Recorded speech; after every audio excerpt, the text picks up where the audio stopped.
Sizga mikrofon yo'q-ku? Topmaymiz. Bundoq gapiramiz.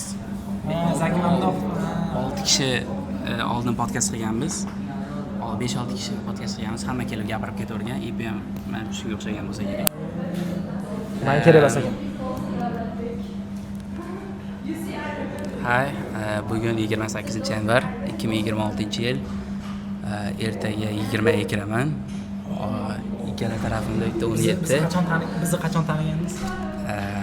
Yanvarda boshida 1 yil bo'ldi. 1 yil bas, 2 yil. 2 yil bo'ldi. 2024-yil yanvarda boshida Arjonga kelib birinchi tanishgan ikkita odamlarim. 17 yosh, 18 va 20. 18 ga kirib bo'lganman, brat. Kiribsizmi? 218 bitta 20 ekan. Bugun biz harakat qilamiz, iloji boricha possibly darajada, yetar bilimimiz darajada yoshlarga maslahat berishga. Bilmayman, 20 yoshga kirdim o'zi. Bu 20 yoshimda chiqadi ertaga. Nimadir maslahat bera olishga qodirman deb o'ylayman. Shuning uchun bilganlarimni ulashaman. O'ylaymanki 20 yoshdan pastlar bo'lsa, shu ishni qilsa, tezroq nimadir erisha oladi yoki ertaroq nimadir qila oladi deb o'ylayman. Ilhom xo'ja. Xo'p, men nima qilay hozir? Men gapim yo'q aslida. Bu o'zi menimcha nima deydi? Casual podcast bo'layapti, casual conversation, like hech qanaqa formalniy bo'lgani yo'q, to'g'rimi? Shuning uchun mayli men o'zimni tanishtirishdan boshlayman, ozgina semirib, xullas mayli. All right. Ismim Ilhom, familiyam Alijonov. Xo'p. 1 yil oldin 7,5 olganman. Yana yaqinda kirish niyat bor. Registratsiya qilganman deb. All right. No, shu. Basically shu. Hozirgi holatingiz haqida qisqacha ayting. Hozirgi holatim I don't know, lost Ilhom desammikin, bir qandaydir yo aqli yo bag'li bo'la olmayotgan Ilhom juda ko'p sohalarda sinab ko'rdi, juda ko'p devormay, juda ko'p o'zi nisbiy. No, bir nechta sohalarga kirib chiqdim. Lekin hamma soha yaxshi, o'ziga yarasha plus minusi bor. Bir tomonli bo'la olmay yuribman hali ham. No, yaqin 2-3 yilda menimcha aniq qilsam kerak bu narsani. No, shu.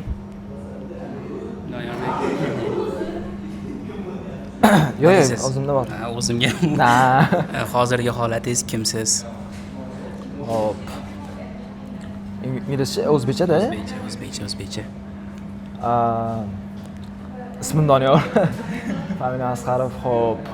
18 ga 5-yanvarda kirdim.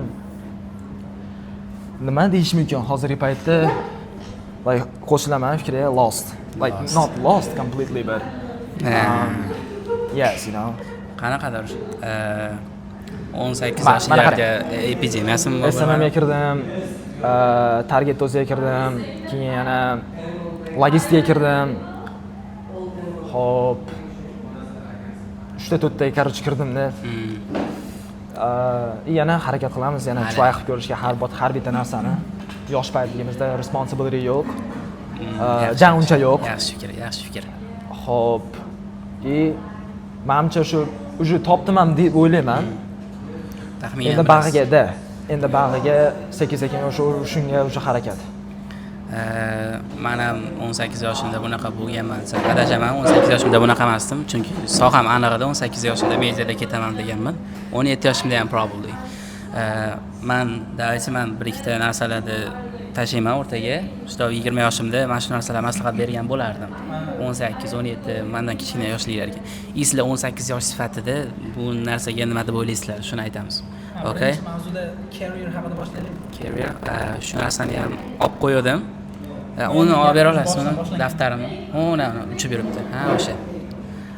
Boshlangan deyman, shuni boshlaylik shundan boshlab. Akali.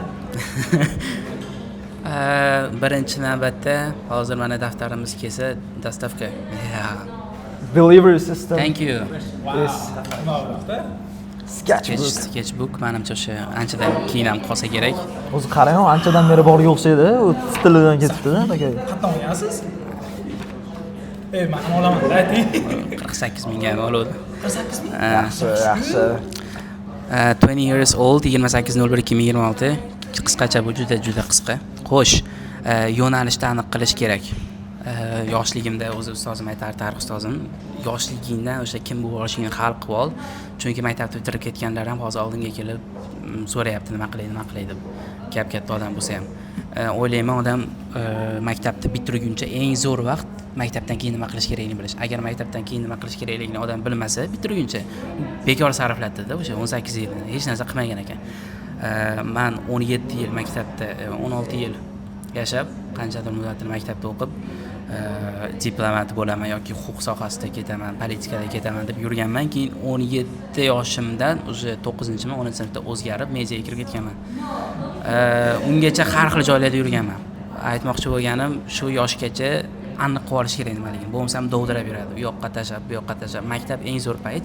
Maktabdan keyin nima qilish kerakligini aniqlash uchun. Chunki undan keyin odamlar so'rash boshlaydi nima qilish kerakligini. Bu narsa kerak emas, shuning uchun iloji boricha qiziqishlarni aniq qilib olinglar. 18 yoshgacha hamma narsani sinab ko'rib, nimaga qiziqishni aniq qilsanglar juda ham yaxshi ish bo'lardi. Argumentlar bormi? Xo'p, men endi qo'shilaman juda ko'p fikrlarga. Baribir Zakidan men shu paytgacha ancha narsa o'rganganman, tan olaman. Zaki yoshiga nisbatan ancha o'sib qolgan bola, o'zi aslida, rostdan hazillashmayman. Xo'p, endi career masalasida nima degan bo'lardim? Endi o'zim jicha lost dedim, boya, o'zim hali nima deydi?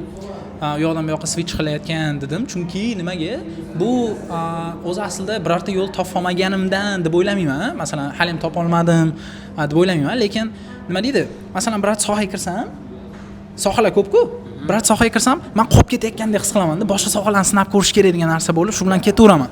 Haligi masalan, marketingga kirib, SMM ga kirib target yoqish bo'lganda, masalan, umuman boshida copywriting bilan kirganimda target yoqishim kerak, targetga o'tganman. Targetdan keyin shu вообще umuman SMM degan narsa yoqmayapti-da, juda boshqa umuman kattaroq narsalar ko'zimga ko'rinyapti. Shuning uchun nima deydi? Agar masalan hozir decide qilib bitta yo'ldan keta olaman, lekin dunyo hali kengda, dunyoda o'rganadigan narsalar ko'p. Shuning uchun bitta sohada emas, yoshligimda o'rgana olish qobiliyatim anchimda yaxshiligida, shuning uchun ko'proq narsani o'rganish maqsadida hali ham birorta career tanlaganim yo'q haligacha. Xo'p, career masalasida men aytgan bo'lardim, nima deydi?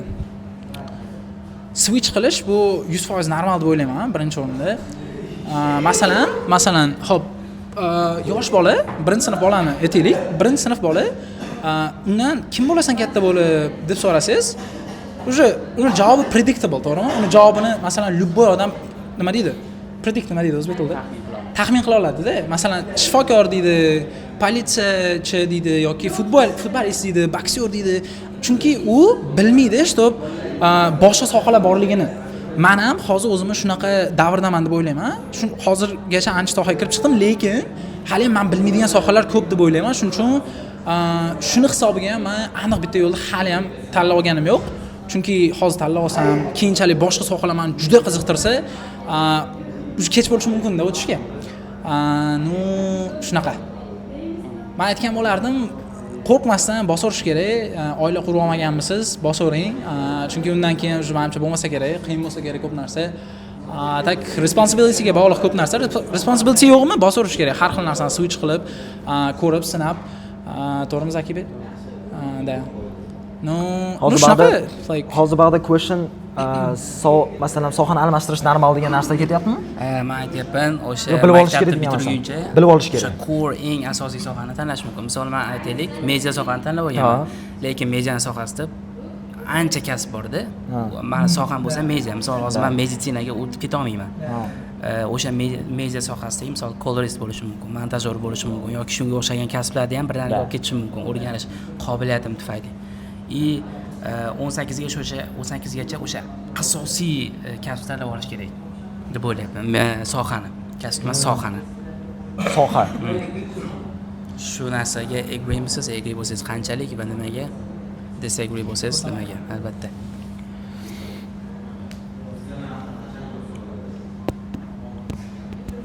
Men o'ylayman, что unaqa rule yo'q-da. 18 yoshgacha tanlab olish kerak degan narsa yo'q, chunki har bitta momentda, har bitta yil o'tar ekan, sizni intereslaringiz o'zgarib oladi-da, полностью. Masalan, men 1 yil oldin boshqacha mindset boshqacha edi, interest boshqacha edi. Bir balolar qilib yuboraman degan narsa bor edi, lekin hozirgi payt umuman boshqacha o'tgan yildan ko'ra. O'shuning uchun yil sayin уже o'zgarib ketadi bu narsalar. Men masalan hozir men qayerda ishlashim mumkin, to'g'rimi? Nimaga ishlayman? Chunki I work 9 to 5 to feed my 5 to 9 to escape from 9 to 5. Chunki 2025-yil telefon olishda ozroq storage'ga e'tibor berganman. 25-yil? Mr. Doniyor hozir futbolist bo'la olmaganligini tarixini aytib beradi. Odamlarga eshitmaslik kerak dedi o'zi. Yo'q, hali polda gaplarim bor. Futbolist bo'lishni xohlagan, lekin atrofdagilar manipulate qilish boshlagan. Yo'q, futbolistlar baribir chiqmaydi O'zbekistondan degan. Keyin qarasachi, pam, 3-4 yildan keyin Husanov Cityda. Tamom. Ana shu Husanov Cityga o'tgani anchasiga foyda berdi. Katta odamlar farzandlarini Yoppirasiga futbolga berishni boshladi, umid bor ekan deb. Nu hajat. Podkastni ko'rib turganlar, qaysi bir yili Manchester City'ni akkauntida kommentariy qoldirmadinglar. No, agar qoldirmagan bo'lsangiz, kommentariyada maqtana olish anaqangiz bor sizni. Xo'p. Men qo'ymayman lekin. Biz ja patriot emasmiz-da.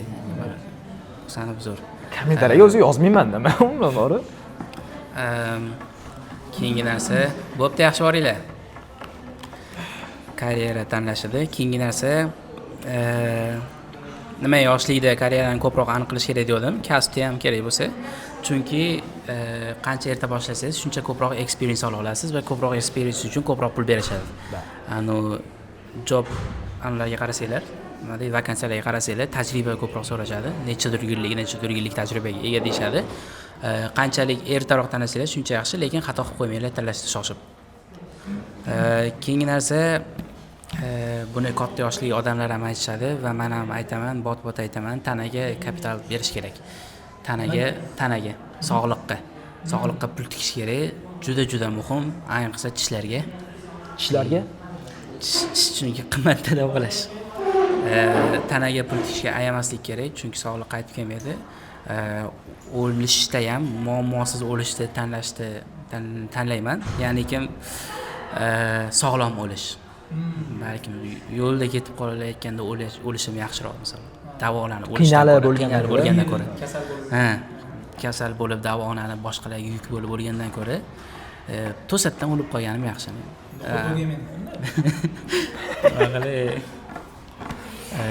Anaqa, nima deydi?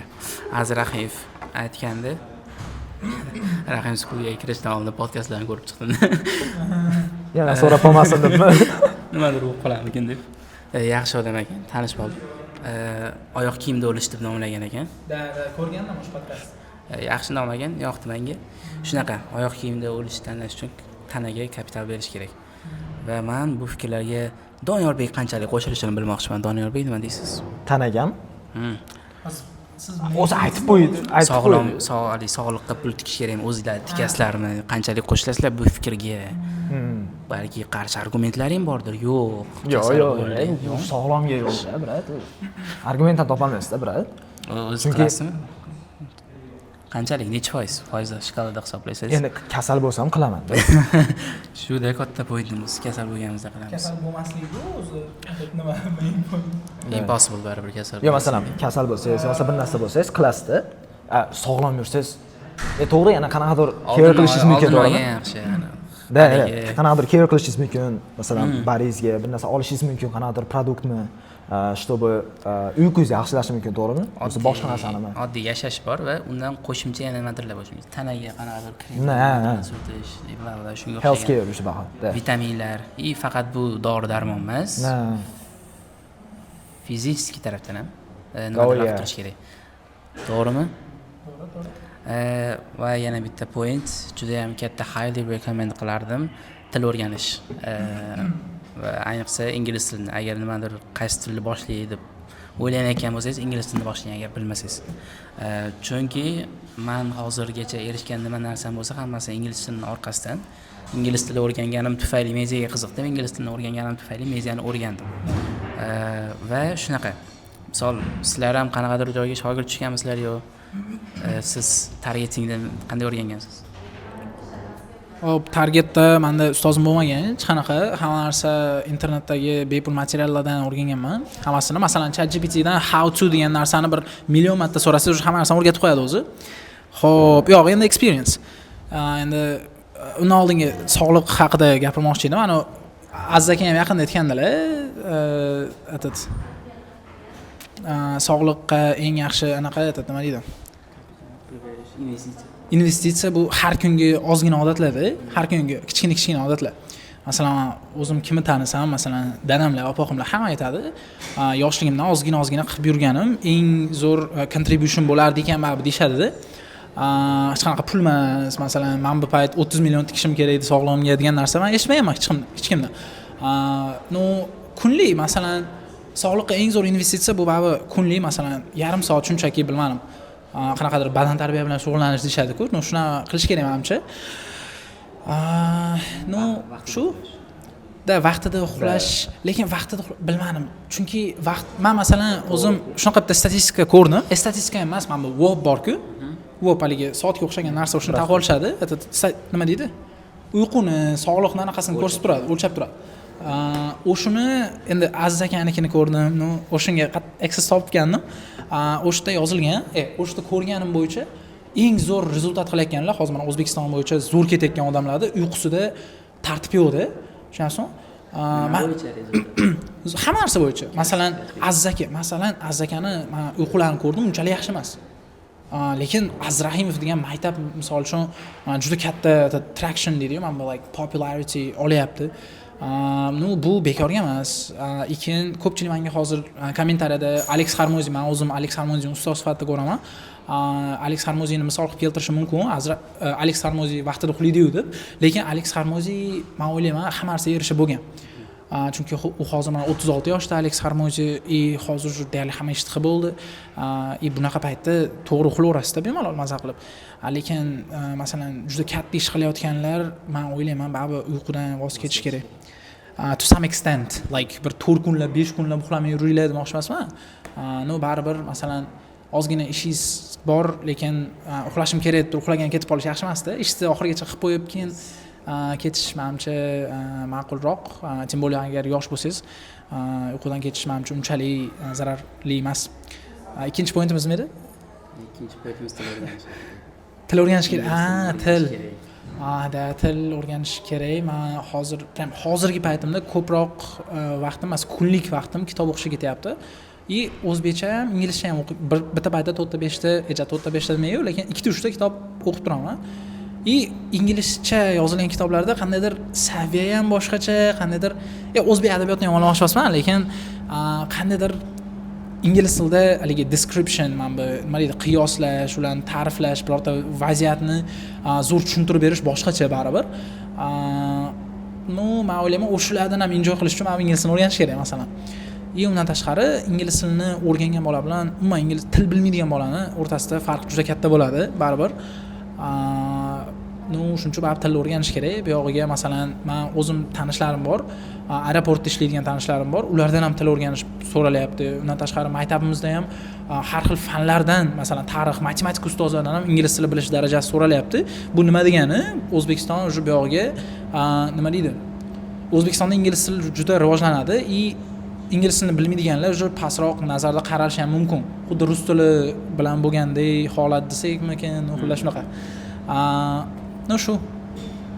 Men pointni tushundim. Ingliz tili o'sha ikkinchi til darajasiga chiqib qoladi, rus tilini replace qilib va hali tupoylar bor, ba'zilar o'ylashadi, o'sha normal bo'lib qoladi, nimaga kerak ingliz tili o'rganish degan to'g'miganlar. Shu normallikdan ham qolib ketsang, ana normallikdan ham qolib ketsa, endi bo'lmaydi. Va Doniyorbekka qanchalik ingliz tilida yordam berganini aytsa, bir xursand bo'lardik.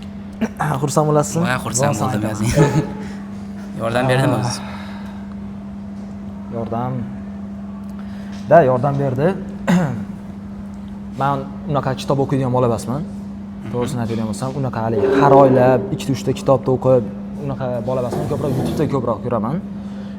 Hozirgi paytda meni rekomendatsiyamni ko'rsangiz, pashta hammasi ingliz tilida-da.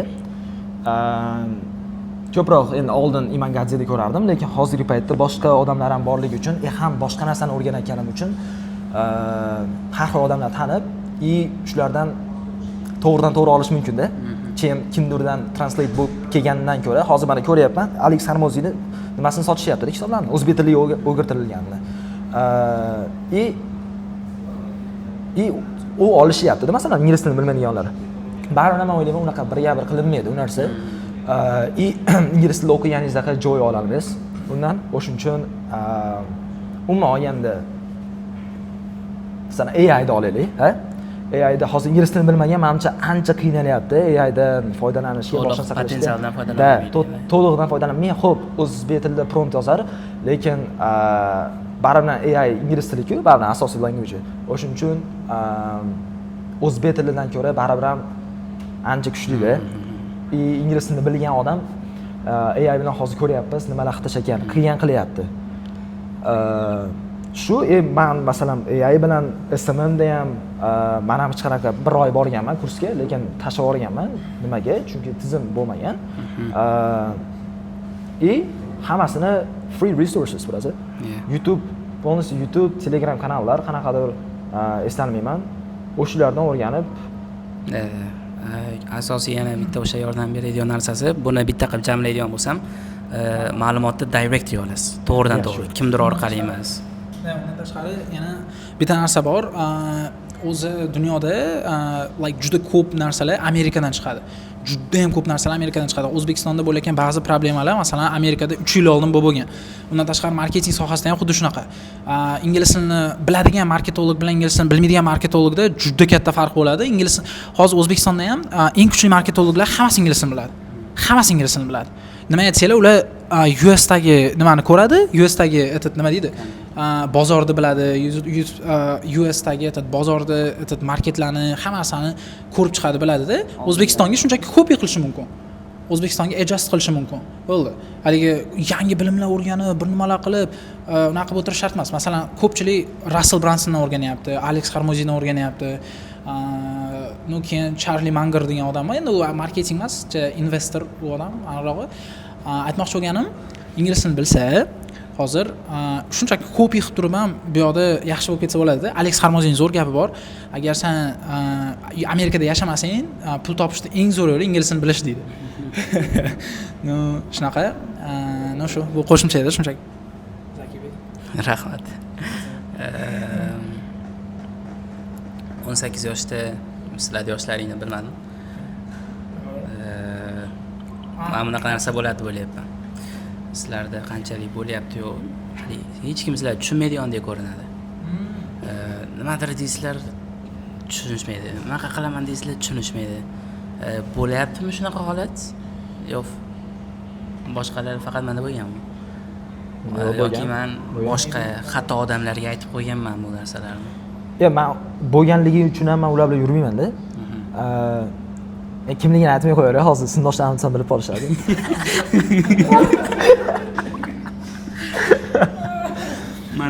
Zo'r, yaxshi. Samon tan. Lekin ismlarni aytmayman deb aytib ketyapman. Xafa bo'lmaydi. Bilib qolishadi. Men to'g'risini xohlasanglar xafa bo'linglar. Aytaman. O'shuning uchun ham men krugni tanlashda ancha los bo'lib qolganman-da. O'rtada qolib ketib qolganman arosatda. To'g'ri, ba'da boshqa o'rtalar ham bor. Masalan, yaxshi hayot yashashadi, to'g'rimi? Hozirgi paytda ham. Lekin baribir krug tanlashda menimcha ko'proq tushunmovchiliklar bo'lsa kerak. Noto'g'ri krugga tushib qolsangiz. Ulardan qochganman. O'shuning uchun hozirgi paytda unaqa narsalarni ko'pchiligiga aytmayman. Nima qilayotganimni, chunki baribir aytsam, meni fikrimni o'zgartirisholmaydi.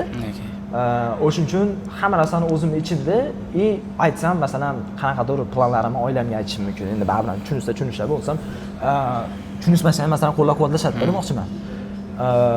Lekin hamma narsalarda o'zimda borki qilmoqchi bo'lgan narsalarimni kelajakda unaqa yoyib yubormayman. Yes. Menimcha bu ko'proq oila bilan bog'liq bo'ladi deb o'ylayman. Uydagilar bilan ota-onaga tushuntirishga qiynalishadi odamlar. Lekin o'ylayman, tushuntirsa bo'ladi. Tushuntirsa bo'ladi. Men misol umuman butun urug' aymog'imizda birorta mejaga aloqasi bor odam yo'q edi. Butun urug'aymoqmiz misol daraxtimizda umuman unaqa odam yo'q edi. Birorta ham odam qanaqadir mediaga qiziqish ham bildirmagan, bir rasmga olishga yoki nimagadir qiziqish bildirmagan. Men tushuntira oldim, чтобы telefondan pul topish mumkin ekan, oilamga nimadir qilib bera oldim. Men boshda